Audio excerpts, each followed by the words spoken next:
एकनाथ शिंदे सध्या जम्मू काश्मीरच्या दौऱ्यावर आहेत। थोड्याच वेळात शिंदे जम्मूच्या एम्स रुग्णालयात सुद्धा दाखल होतील।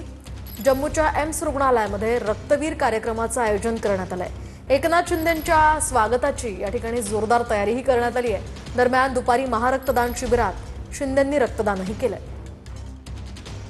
शिवसेनेचे प्रमुख नेते आणि राज्याचे उपमुख्यमंत्री एकनाथ शिंदे आज जम्मू काश्मीर दौऱ्यावर आहेत आणि श्रीनगरमधून आता थेट जम्मूमध्ये दाखल होत आहेत। इथे एम्स हॉस्पिटल आहे। एम्स हॉस्पिटलमध्ये आपण पाहतोय की त्यांच्या स्वागताची जय्यत तयारी झालेली आहे आणि याच ठिकाणी ऑडिटोरियममध्ये एक कार्यक्रम सुद्धा घेतला जाणार आहे। सिंदूर धर्मवीर एक्सप्रेस सांगली जम्मू सांगली असं या कार्यक्रमाचं नाव आहे आणि स्वतंत्रता नंतर पहिल्यांदाच भारतामध्ये रक्तदान शिबिराचं आयोजन शिवसेनेकडून केलं जातं आणि आपण पाहतोय की मोठ्या संख्येने या ठिकाणी सांगलीतून आलेले जे 1000 पैलवान आहेत ते दाखल झालेले, त्यासोबतच जम्मूचे जे पदाधिकारी कार्यकर्ते आहेत ते सुद्धा आहेत आणि उद्योग मराठी भाषेचे मंत्री उदय सामंत हे सुद्धा काही वेळामध्ये या ठिकाणी दाखल होणार आहे। हे सगळे बॅनर पोस्टर्स आपण पाहतोय, मी रक्तवीर असा आशय या सगळ्या बॅनरवर आहे। त्यासोबतच 2 वृक्ष जे आहे त्यांची लागवड सुद्धा एम्स मध्ये या ठिकाणी एकनाथ शिंदे यांच्याकडून आणि उदय सामंत यांच्याकडून केली जाणार आहे। कॅमेरा पर्सन मनीष विचारेसह गिरीश गायकवाड, TV।